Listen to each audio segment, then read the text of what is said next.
Why did what my brother asked hit you so hard? Miserly asked Harry as the two lay in their beds, or sleeping places. Harry turned so he was on his back instead of on his side. It is not something I like, the reason I came to Mexico. Miserly snorted, turning so he was vaguely facing Harry. That much I gathered, dude, the problem is that you ignored everything after that. I don't like remembering England, Harry whispered, only loud enough so that his friend could hear. I'm happy here. Mexico is my home now, I can't look at the past. Miserly stayed silent for a little while before saying, why did you run away? The chupacabras asked, is it the reason you're an orphan? He asked curiously. Miserly, you're my best friend, I trust you more than I trust Nick, Harry said honestly, yawning a bit after he said that. Please, don't ask me to remember. Wait, Miserly shouted, you trust Nick more than you trust Lucy? He asked incredulously. Harry chuckled, glad for the change in topic. Yeah, it's because how I made friends with her. She told me during last Christmas that I could trust her with everything. He patted his backpack. Doesn't mean I'll let her borrow my cloak, but the thought is the same. You shouldn't let her hear you say that, Miserly chuckled. Imagine if anyone heard you say you trust a Chaos Alux, the end of you staying off the radar. It's bad enough that we have the twins for friend, Harry agreed. Could you imagine if we had to deal with the professors breathing down our neck all day? Would be horrible, Miserly laughed. Just picture Professor Alan, Gordillo, why are you breathing so loudly? Or worse, Potter, don't eat potatoes like that. Miserly was, of course, referring to the fact that Harry had the habit to press his fork or spoon up to the roof of his mouth whenever he ate.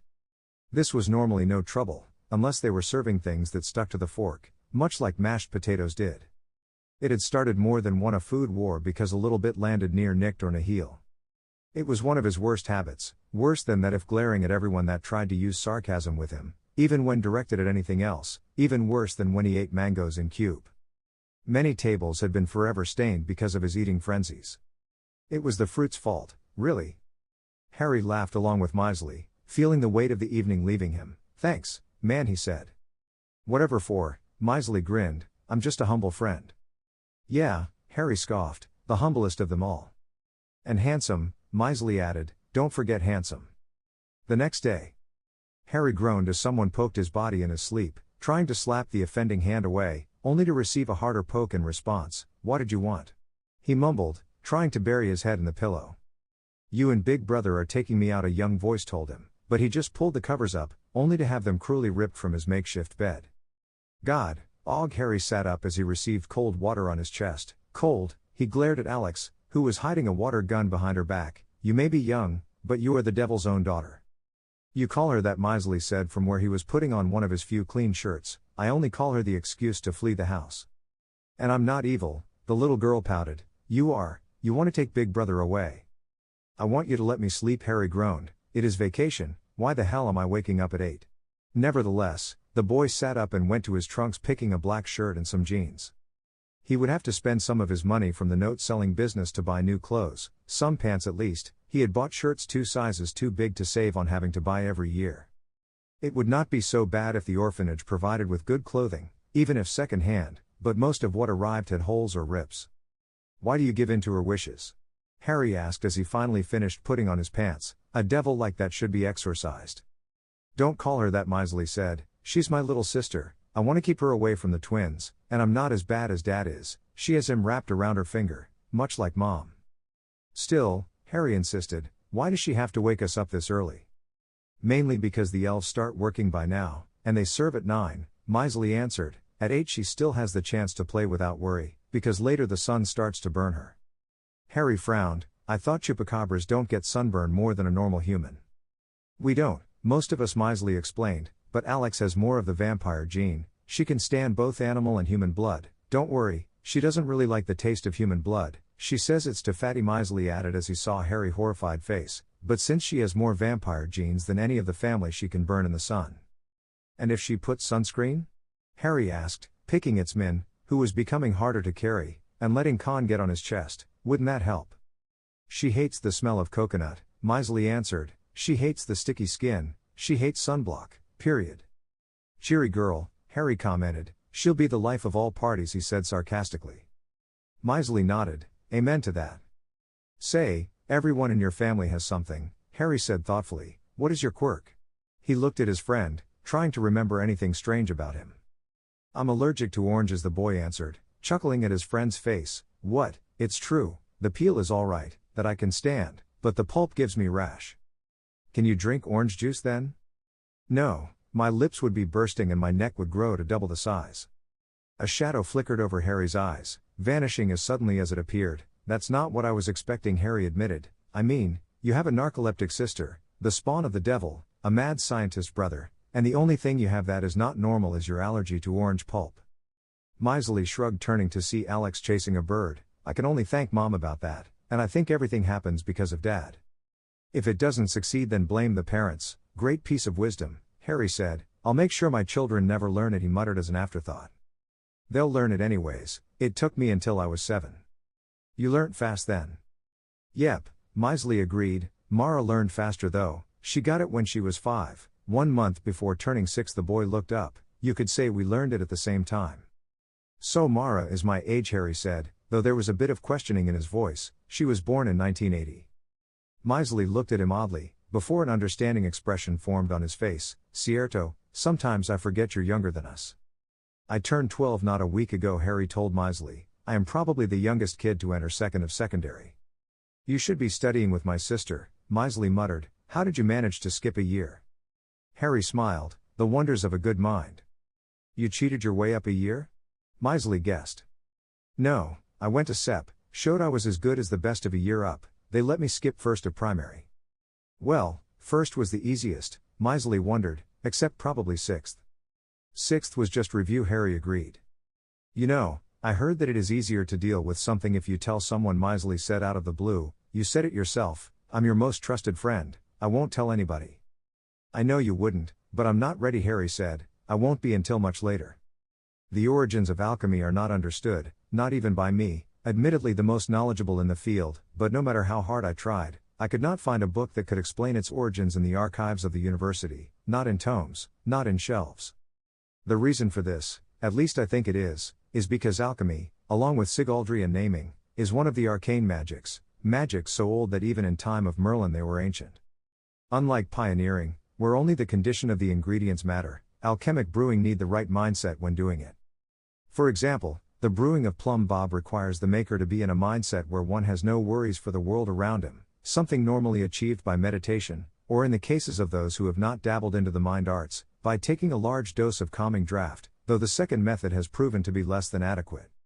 The reason for these is, again, not understood, though my theory is, and it is supported by my wife Perenelle, that the calm of the mind affects the magic core, which in turn affects the brew by loading it with magic that then acts as a catalyzer for the effects the brew is supposed to bring. The saying, a calm soul comes from a calm body and a calm mind, is a perfect saying when it comes to alchemy. Modify the latter two to fit what it is that you are going for in effect, and your magic, the essence of the soul, will help you. This, however, only applies to brewing alchemical concoctions, and not when transmuting or manipulating one's aura. Therefore, if you are planning to dabble into the arcane art of alchemy, the perfect blend of science and magic, you must first learn the mind arts. That is what the first chapters of this book are going to be for. Harry yawned, stretching his arms and clicking his tongue once his yawn finished. It was so good waking up without anyone forcing him. His 2 weeks at the Gordillos had been fun, with them either playing, talking, going to the park or to the movies, but waking up at 8 because of albino Alex was not really a good way to expend the day, even if it was entertaining watching her run around and trip. But nature also forced him to wake up. With a bladder almost bursting and a dry mouth, Harry walked to the bathroom, tuning up the water to scalding hot, just how he liked it. Juan had been an awesome guy, once you pushed past the creepy glasses flashing and the weird creations, some of which actually tasted great despite their appearance, and was the one who had taught him most of the tricks to win in the 64. It took away none of the frustration when he lost though. Mara was also a good company, when she wasn't sleeping. Her blunt personality and sloth-like enthusiasm were funny in a strange way, but she spent so much time sleeping, at least a quarter hour, every hour. He had learnt to despise Miserly's sisters, the twins, well, not really despise, more like he cared nothing about them, and would not notice if they suddenly left his life, not life itself, just his. He had only seen Miserly's older brothers once or twice, not nearly enough time to get a read on their personalities, nor enough to care about them either. Mr. Gordillo was fun to be around. When he was around he was the one that made the jokes with no discretion, but he was holding back whenever Harry, Alex and Mara were around.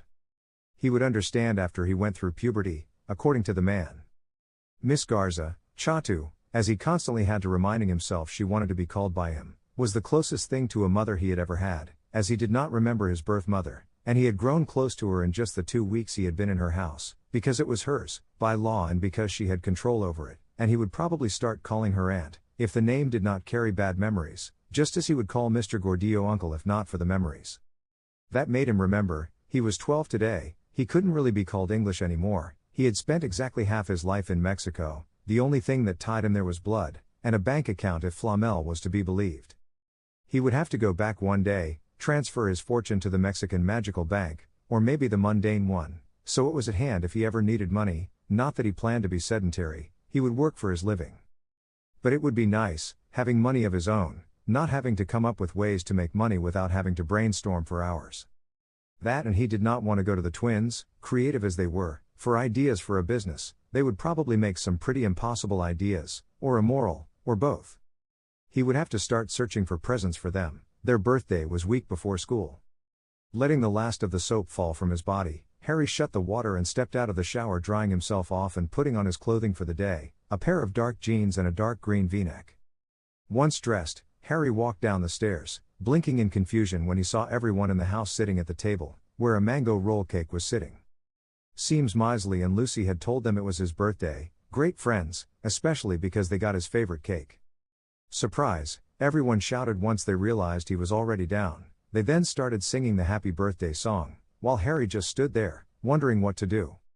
Alex, impatient as she was, stood up from the table and started dragging Harry forwards, where the candles of the cake were already lit, flickering because of the fan overhead. "Make a wish," Lucy said once he was seated in front of the cake. If this is possible, he thought with his eyes closed, please don't make me return until after I've done my service. He blew out the candles and picked up the knife to start cutting and serving. Once everyone was served and seated, Harry went to take a bite out of his piece, only to be shoved into it by Misley, who smiled and patted his shoulder when he looked up, his face full of dressing. Friend he may be, Misley knew that Harry would take revenge. He would enjoy the day while it lasted though. August 13th, Santa Maria de Fatima Orphanage, Quintana Roo. Harry lay down on his bed at the orphanage, finally finishing with his unpacking after spending 4 weeks at the Gordillos, probably the best month he'd have for the rest of the year, and turned to his familiars, both of whom were curled up by his side. Khan was growing really fast. By the time Christmas came he would probably be 2 meters long and thick enough that anyone would notice him, hiding under Harry's clothing or not. He would only keep from being noticed if he hid under the cloak Harry used during school time. Itzman was no longer a pup. If anything, he could be compared to Bulldog with how big he was, easily passing his shin and reaching his knee. It would not be long until the gray wolf would be too big for normal dog cages for travel. He would probably go to Professor Gutierrez for a collar that could be used to hide both of them under an invisibility field, so it would be easier to hide them when needed. The two could not really hide under his bed at the orphanage anymore. Maybe he would ask at the trunk shop of the magical Tianguis if there was a way to make them a habitat inside a trunk. He was sure that Itzman would appreciate it when they had to come back at Santa Maria. Khan was a magical animal. He was sure that his father would teach him how to bend the air around him so he could camouflage himself. He would also have to increase the time he spent in the library, without his friends noticing, in search of the ritual that would allow him to talk with the death. He knew it was foolish, wanting to meddle with the afterlife, but he had to meet his parents, consciously meet them, instead of just the vague memories, dreams he had about them. But the Picto Runes professor, probably the only one aside from the headmaster who knew how to perform effective and efficient rituals instead of the common ones everyone knew, was not forthcoming with information about it, having told him that she would not reveal anything to him unless he accepted that everything could go wrong when dealing with the god of death, instead of the possible good outcomes if he was to talk with the goddess of suicide and sacrifice about it. But Harry was nothing if not stubborn. He would learn how to contact them eventually, and he would fight a deity if he had to, if only to finally get closure. Somewhere in northern England, Longbottom Manor. Neville Longbottom was not having a good summer. It had started well enough, with constant contact with his friends and visits from Hannah Abbott and Susan Bones, both of whom had a parent or aunt, in Susan's case, that was close to his own grandmother, the Regent Longbottom. He didn't mind company, but he would be happier if Ron or Hermione could come to visit him. Susan and Hannah were gossips, and while he and Hannah connected because of their shared love for herbology, it was hard to look past the gossip.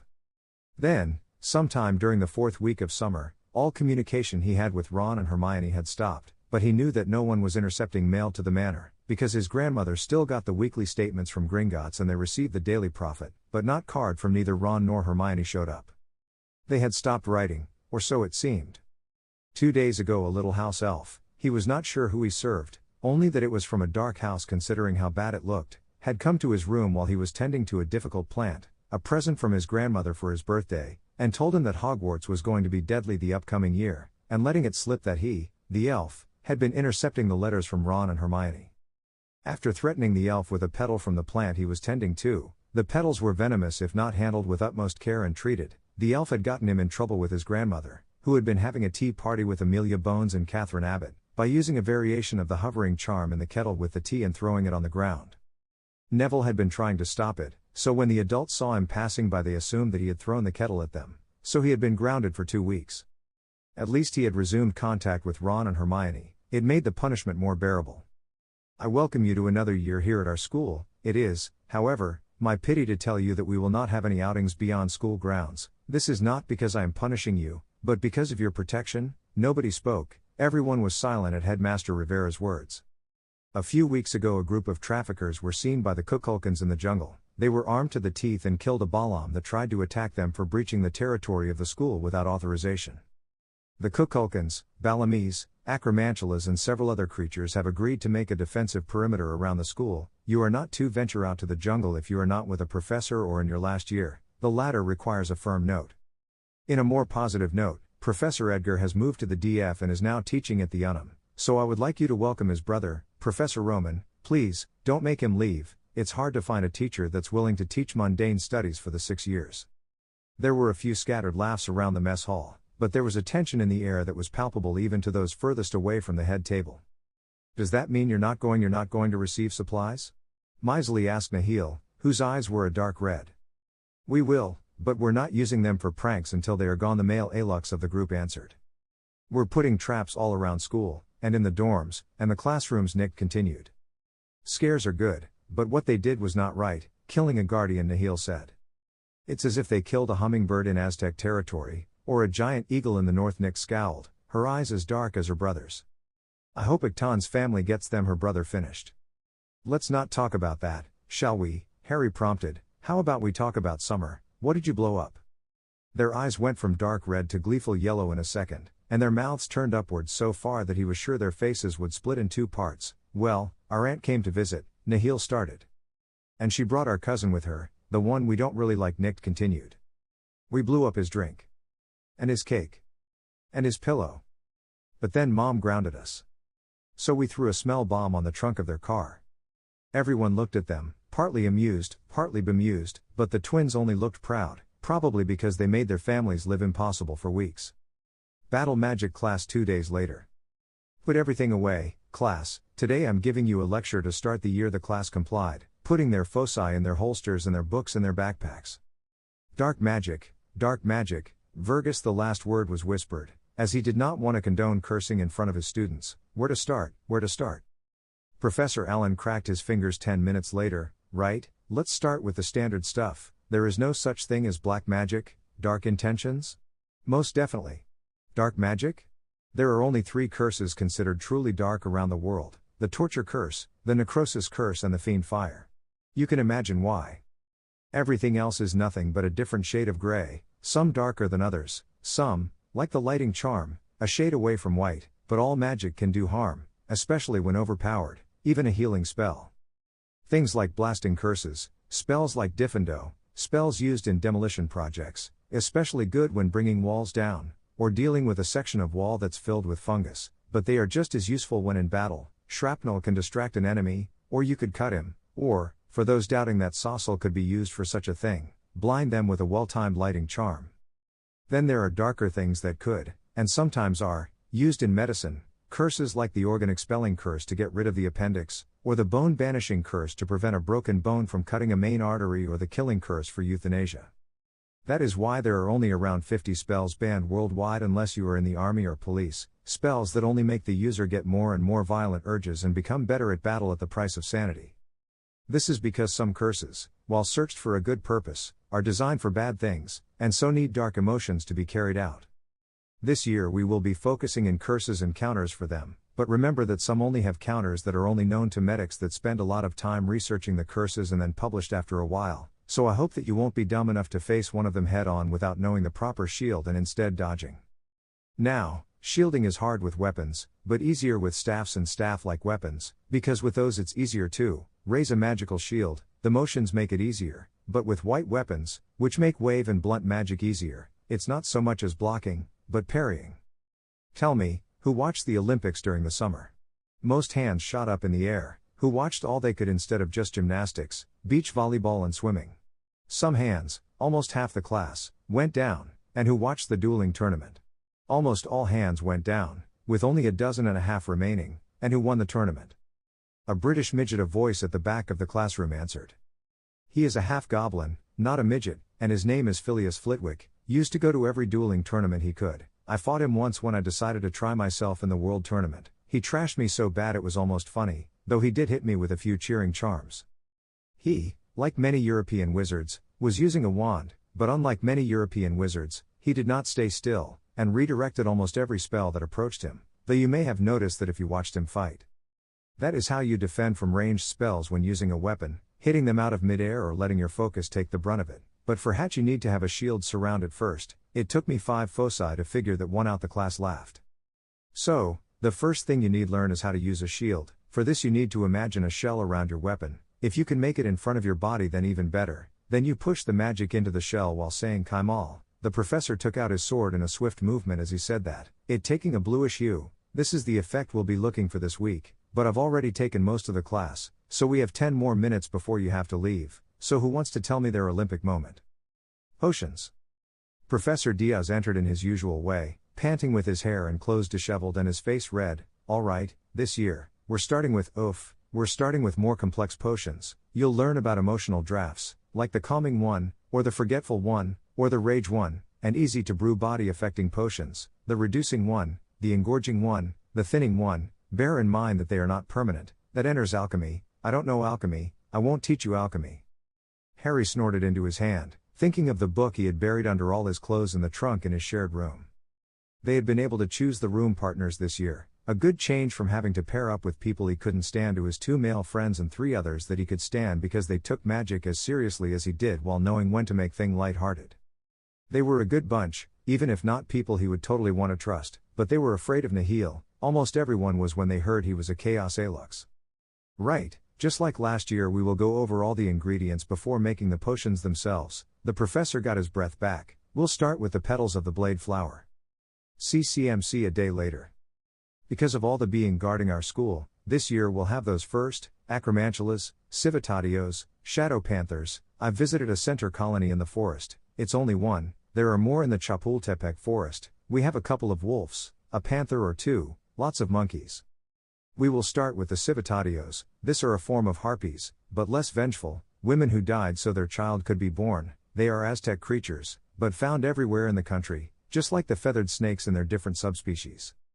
Civitatios will not attack everyone, but they will try to feed off of life energy, as they are vampiric in nature, but as they were, even for a few seconds, mothers, they will be hesitant to do so to a child under 15, I'm pretty sure you know why. Most of them did. 15-year-olds in Mexico celebrated that particular birthday with passion, as it was, following tradition, the day the parents had to let their children make their own decisions, meaning they reached adulthood, but now it just celebrated independence, not adulthood, but the entrance to adolescence. They are also, how to say it?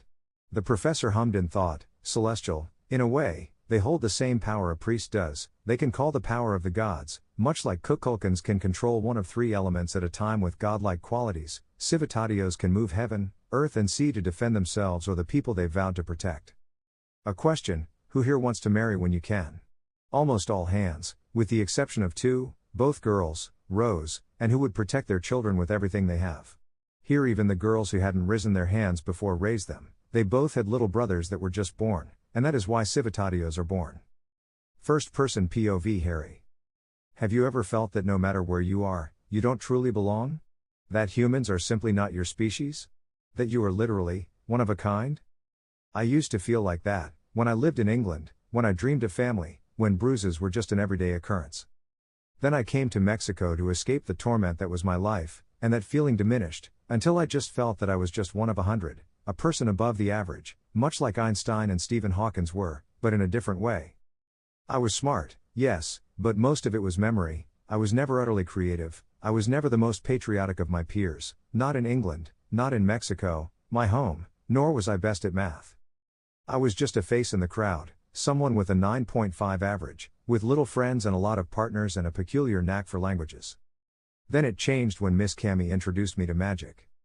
My situation as an average Mexican orphan in a public school changed, and I became an average magical Mexican orphan with a knack for languages and transfiguration. Even then, I considered myself average, until my principal called me to his office and explained who I was to England. That was when my image of myself shattered. Suddenly I was a powerful wizard that could bring down monsters as a child, a powerful wizard abandoned by the ones he had saved. I was no longer a face in the crowd. I was supposed to lead a country into peace. But I wanted none of that. I wanted to be normal, to have friends, get a girlfriend because of a happy accident in a 15th birthday party, start a family with who knows who we met in a park. I wanted to be average. It has been 6 years since I left that place. I do not regret it. I now have 5 great friends, if a bit troublesome, but that is to be expected. They are 13, I am barely starting puberty, heck, I should be just starting secondary school. I am the youngest person in second, probably the youngest in the country, but I somehow doubt that. But it is in ceremonies like the one I'm living right now, that I think that I don't belong here. I am the palest boy in the ceremony, everyone else has a light tan or darker skin, with more than a dozen of people of brown skin, but I don't. My eyes are the brightest, with an emerald fire burning behind them while everyone else has dark forest green, red, brown eyes, even Nihil and Nicked have a respectful brown shade of eye color. My face is narrow, my forehead small, my cheekbones high, everyone else has narrow eyes, wide foreheads and rounded faces. My hair is something else that sets me apart, untamable, black as a moonless night and then some, while everyone else is a brunette, with the occasional auburn-haired kids and black hair shades lighter than mine. It's moments like this that remind me that no matter how much I want it to be, I'm not truly Mexican. Nicked. I am bored. Really, who cares about what Hidalgo did other than starting the movement of independence? Morelos was more important than him. They were all hypocrites though, none more so than Guerrero and Iturbide, really, signing a peace treaty and then trying to kill each other again. Well, at least they weren't the worst leaders of the country. Now, I'm not one who hates her country, that is one of my cousins, I don't get along with him, his father is a full human, so he didn't get the Alux gene, I pity him really, he doesn't get the eyes. I love my family, don't get me wrong, but most of them work as nurses, policemen and secretaries, my dear brother and I? We want to be Microsoft developers. Or start our own computer company. We know that the future of mankind will be with computers by their sides, not the things we have now, those suck, but computers you can start building by yourself and create a monster capable to shut down a city with all the energy it needs. Oh, I could squeal just with the image, a computer to rival Batman's. But I won't, because even if I don't show it, I love my country, though I would love to have some more choices of boys. Really, the only one exotic enough is Harry, maybe Misley, but chupacabras are common. So yeah, Harry is the only one that set my hopes for a great partner up, but he is still so young, really, just 12, even my brother and I are older than him, and we were born in December of the 79. But I'm 13, almost 14, 3 more months for that, I have 10 years at least to find a good partner, though I hope I don't have to deal with my brother when I find a good brother. He gets really protective. Then again, so do I. We made a deal when we were young, we had to approve of the partner for each other, so if I were to date, he would have to approve of my boyfriend, and the other way around. With a girl on his side, he's not like that as far as I know. Now, when was Transfigured Mariachi supposed to arrive? AI, there it is, just it in time. Misley. I never got why we bother with these things, really. Yes, we should remember that those people tried to overthrow the government, but that was nearly 2 centuries ago. I should be doing something more productive, like trying to find a sunblock that won't bother my sister, or waking pills that won't bother Mara. There must be potions for that, but neither of my parents knows them, so I have to search for them, otherwise the professor won't tell me what to do. You won't forget something you learn for yourself is his excuse, but I just think he wants his time with the herbulary professor. Yeah, he thinks nobody knows. He's lucky the principal is kind of mad. I've heard them man, he likes to laugh like crazy in his office. I wonder when are Nihil and Nick going to act. I expected a mariachi or someone dressed as the national selection to be here about now. AI, AI, AI, El Mariachi Loco. There it is. How nice, they got Professor Allen, that's a first. The guy still has the reflexes from his time as a duelist. I wonder if anyone but us knows that they are the ones behind the pranks. Surely the headmaster suspects something. I doubt he gets a lot of chaos aluxes, with how uncommon they are. I still don't know how they get the needed things to pull them off. I don't think their local Tianguis sells them what they want. I've only seen fart cushions in mine. They did say they had cousins the same as them. May they get their supplies from them? Well, the ceremony should be over now. At least they didn't interrupt the honors to the flag. They do have some honor, as shocking as that is. Letty. Why, oh why did they have to get me into their group? Those twins are going to seriously hurt someone someday. I should leave them, but they wouldn't let me speak with Lucy or Misley otherwise. They are really reluctant to let others into what they do. Those idiots. Then there's Harry, who helps the twins from time to time, and is just as guilty as them, helping them hurt my brother. At least he is sensible most of the time. I wonder if he was helping the twins to prank Professor Allen. The transfiguration must have been his doing. Neither of the twins is that good at it. The fact that he was hiding his mouth did not help him. I'm surrounded by madness. Lucy. Oh my, they did it again. Harry helped them this time. His face gives it away. It's good that he's opening up. He's no longer the boy that threatened me when I found his puppy, though I can't get him to say more than 20 words to someone other than us. If he could reasseal more things about himself to someone other than Misley and Nick. It's no good for when I try to bring my other friends to the table we normally seat on at lunch. But he doesn't just stare at people anymore, he actually talks to others outside his circle. Now if he could stop caring so much about how he looks to an outsider, it's like he tries to be unapproachable, but then he goes and does something and cares not for what others say. Like when he crosses path with Jamie, those encounters are always amusing. He's just too clever for Jamie to deal the needed insults to make Harry retreat. Harry's really smart, but he's lazy, he doesn't like to do much work, only the needed, and yet he's in the upper end of the class. I would love to be like that. I do have to study to keep my place. Stupid brain, maybe he could tell me his secret to that? Now, I have to scold the twins for making Professor Allen dress like that, a stereotype of the worst kind. Nihil. Ah, nothing like the satisfaction of a prank well done. The first we managed to get Professor Allen with. The guy is paranoid. I'll have to thank Harry for the help with the transfiguration, though I don't get why he didn't do it himself instead of leaving it to me. His transfigurations always last longer than mine. They are harder to undo too. Now, next Professor Target has to be another professor. Maybe if we stick Kaimaki's and Izanyaya's heads together, so they have to walk all around school until they get to the charms classroom to get the professor to undo the charm. Add in some duct tape, that would make it twice as fun. Have I mentioned that I love to unnerve people with my grins? It is so fun, especially when they shiver. My sister shares the like. It's one of the good things of being twins, second to having a mental link, weak as it is, but that's 'cause we're of different gender, it's still strong enough to know what the other has in mind. Oh good, Nick caught on already. We need to do something else, Professor. Even more Balamese have lost their lives to their guns already. The CCMC professor was the first to speak in the reunion that the headmaster had called. I know that, but unless I activate the war wards, there is nothing I can do other than hope the Muggle-repelling wards do their job, Headmaster Rivera answered. We could ask the government for troops. The magical army would be more than willing to chase those criminals. Professor Allen set forward. I can call one of my friends. We know that the government like nothing more than getting in people's good graces. Helping a magical community, especially one as big as this school, could be really high on their priority list. That could work, but you forget that the current president has only 2 more years in place, Professor Izanyaya pointed out. With all the crap he has done already, there is little he can do to restore the PRI's image. And yet we all know it will win again in the 94, Allen retorted. I could also get in contact with the goblins or with dwarves. We ask for some more money from the parents and have either of them ward the school better, good enough so there is no risk of any weapon that is not magical to enter. How would you do that? The potions professor asked. The goblins rarely leave Europe and the dwarves refuse to leave the Everest.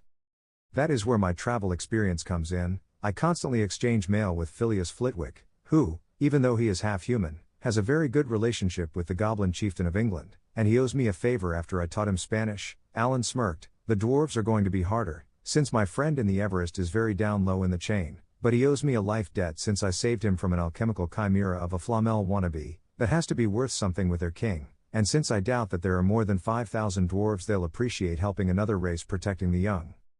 I see a problem with that, Professor Jeremias pointed out. How will you get a message under millions of tons of rock? I'm pretty sure only bats would go in there.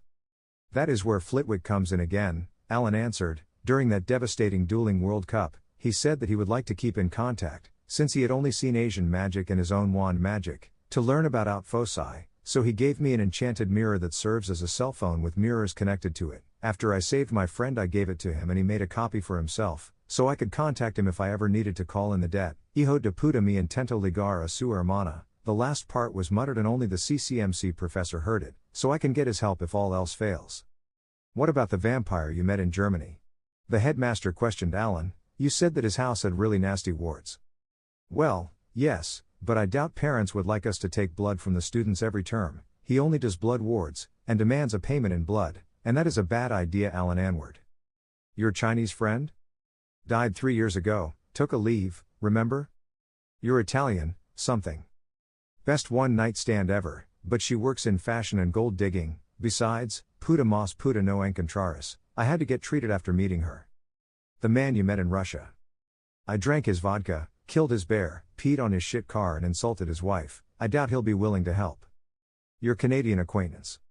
Got laid with daughter, she's my age, I'm no pedo, but he walked in and I had to run away. Let it be said that he was a man that enjoyed adventures. I could call in a friend from Singapore. What does he do? The headmaster asked. He's a corsair working for his government. His lair has some of the best wards I've seen, so I could call him if neither the goblins nor the dwarves agree, Alan answered. I don't think I could trust a pirate with the children, Ricardo muttered. Of course you don't, Alan said as if he thought it was the obvious, which it really was. That is why he asks for a contract whenever he's hired. I had him ward my home when I moved in, nothing that would blow up technology, just some privacy wards, to make sure no one could watch when I had people over. Last I heard he had a contract to steal a necromancy blueprint. Does anyone know anybody that could help put better, non-lethal wards around the school? The headmaster rubbed his eyes. Professor Atsiri raised her hand. I could call my sister, but she is as troublesome as those twins. What were their names? She thought on it for a bit and cracked her fingers when she remembered. Pina, she's like the Pina twins, so she would probably create as much havoc as she could with their help. That could be a problem. Could you make her swear an oath that she won't make pranks on the students? Atsiri nodded. Good, but call her and make sure she does, but wait until Alan calls in all his contacts, only if all else fails. I think my father could help, Professor Laura said. He taught me most of what I know, and he knows many more runic dictionaries than I do, so he can make a lot of wards. He even knows some Egyptian ones. Okay, then your father is going to be out. Third option if the goblins and dwarves refuse, the headmaster ordered, making the woman nod. Until then we will stay with the same measures we have taken for the past 2 months. Alan, please stay behind.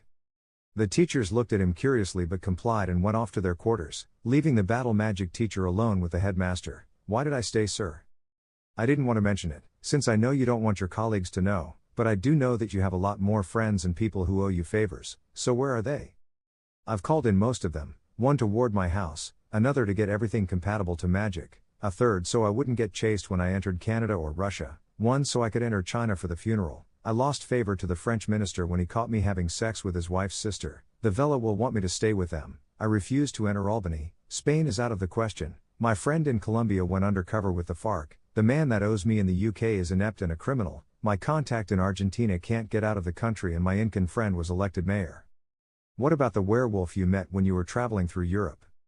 Lupin or Chen? Either. Ricardo rubbed his forehead. Lupin went into depression and submerged into fast food joints and librarian work. Last I heard of him he was working for the mugwump of the ICW. Chen is the ambassador for the werewolf tribe with Vila, Booth French. I think he was getting married to one of them. Something about his wolf giving him resistance or something. I'm invited to the wedding actually, it's this winter. I could call the Japanese vampires. I'm in good terms with the eldest daughter and the eldest son likes me too, but they would probably make everyone wear rosaries to link them into the wards. And that would cause some conflict with some students. Ricardo completed for the teacher. Exactly, there are also the from beyond the veil, the ones that need no focus. The ones that have a continent to themselves and form guilds? Exactly, but those want payment whenever they do something for someone, unless they have a heart they wear on their sleeves, and they rarely take contracts outside the veil. I only know of them because of the time I sneaked into the dom of the country. Yes, I had to bail you out that time. You've had to bail me out lots of time, that one's just the more memorable. Yes, but I still remember when you crossed into Belize. Yeah, not my best of times. You once told me you had a friend in Brazil, an Aborigine. Yeah, his tribe lives in the Amazonia, some of the best lay I've had, but they use tribal tattoos and the only wards I saw there was in the temple. Guess you'll have to call in your pirate friend. What he does is legal, but yeah, I doubt the goblins or dwarves will come here, and I could make sure that the vampires don't make us use rosaries. That is not really the problem is what wards they would use. The Japanese coven is one of the most dangerous, second only to the Dracul. Fine, I won't call them unless it's absolutely needed. The professor left soon after that. Occlumency is a complicated art, meditation will just not cut it. It will help, yes, but without the proper mindset, it won't be successfully learned. Occlumency needs to be needed, otherwise you are doing nothing but meditation. You need organized thoughts, need control over your head. With occlumency you reach maturity faster, that is why it's easier to learn when one is already mature. However, if you are a child and somehow acquired this book, then you probably won't put it back where you found it, so I'm going to have to tell you how to achieve basic occlumency. If are an adult, then ignore this paragraph, seriously, ignore it. I know you have this book, I'll know if you've read it. Now, the point to start occlumency is not in meditating. It helps, but it is not the answer. You need to find one thought only, and concentrate on nothing but that thought. The thought should preferably be a flame, that way you can burn any other thought that crosses your mind, until eventually even the flame leaves. If you can achieve that, then the next thing is doing it again and again until you can do it in less than a second, and then comes the complicated part, but that comes later. Hunab-kun School of Magical Arts, November 21st. The most powerful shield is not the one that stops the most powerful spells just once, but the one that lasts the longer against a barrage of normal spells for the longest of times. But even the best of shields has to be overpowered eventually. No human weapon or defense is absolute. A sword will crack, and a shield will break eventually, no matter how hard.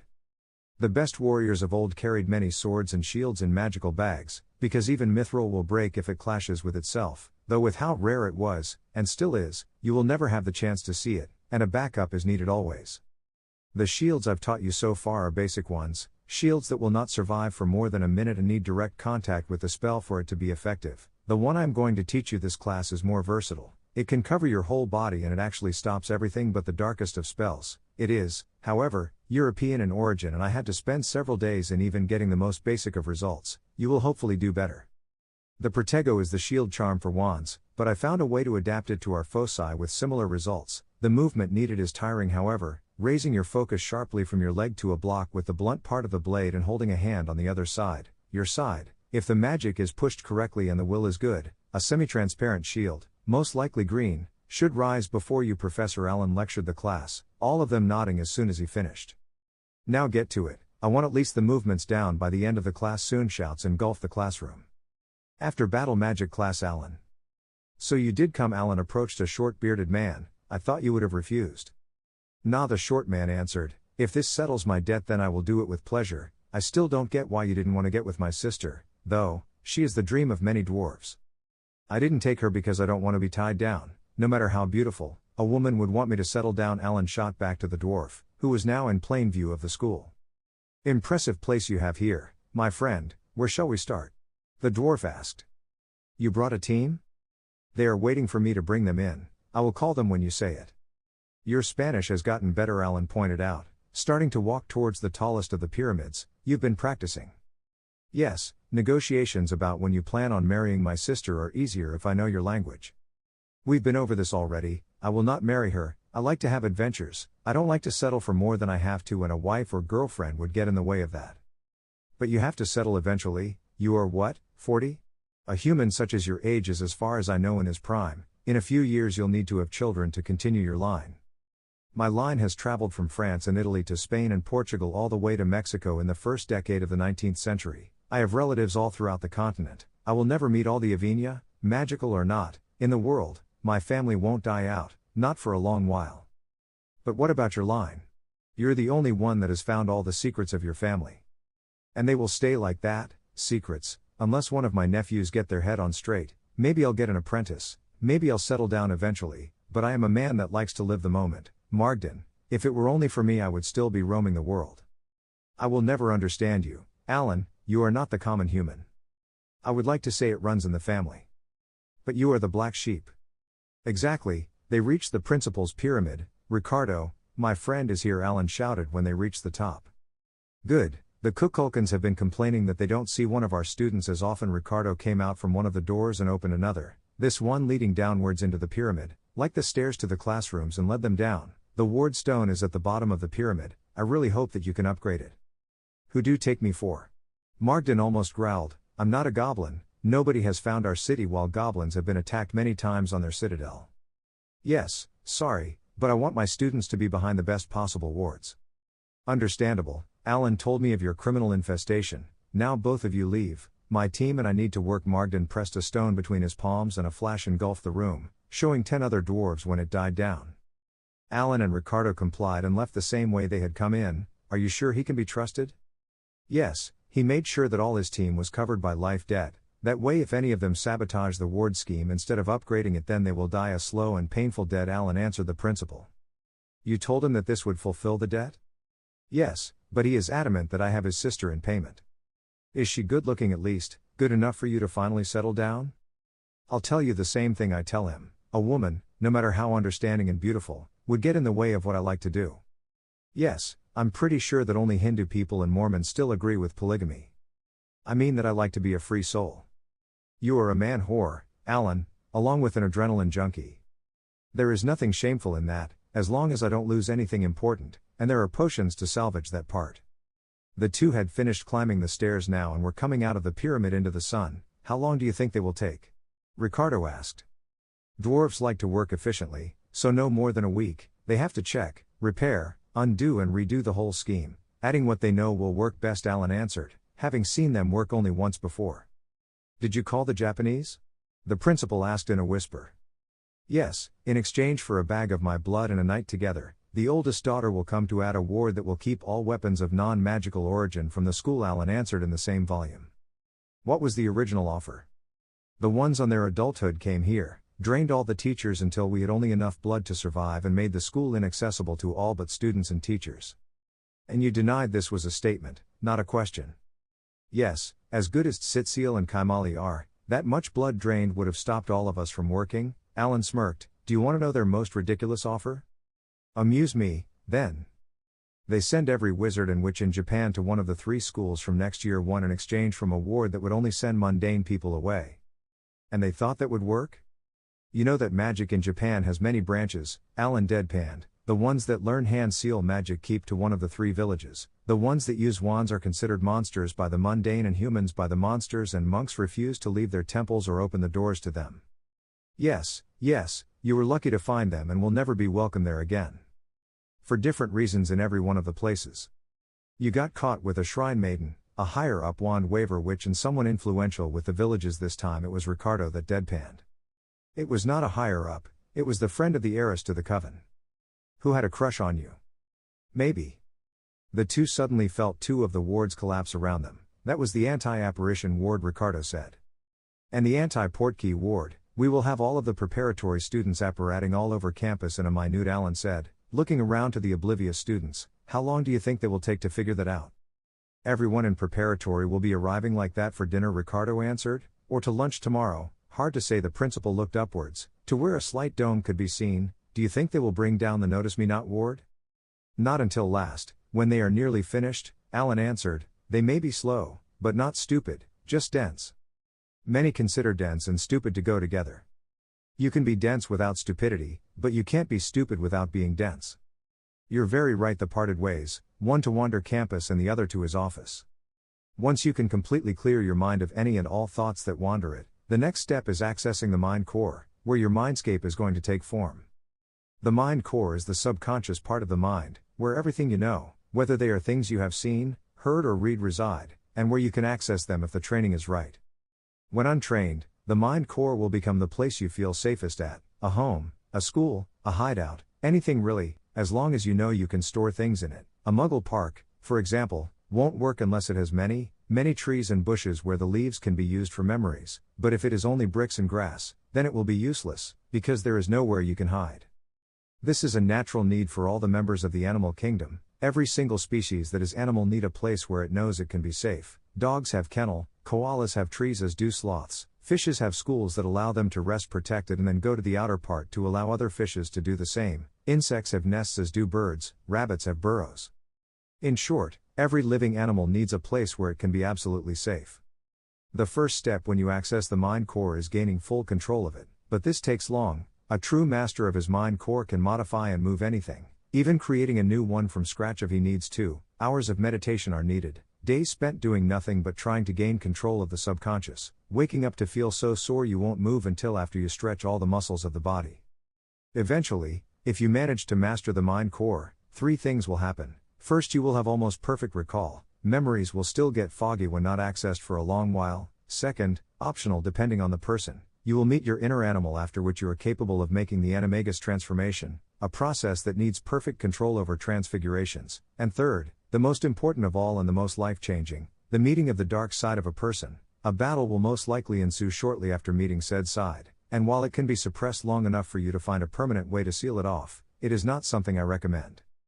My wife and I are one of the few people since the Dark Ages that managed to defeat their inner dark side. It took us several attempts, all of them difficult, the next one harder than the last one, to beat our darkness, but we did not really. We accepted that side of ourselves, we accepted that it was a part of us and as such it should be acknowledged, but it is not that simple.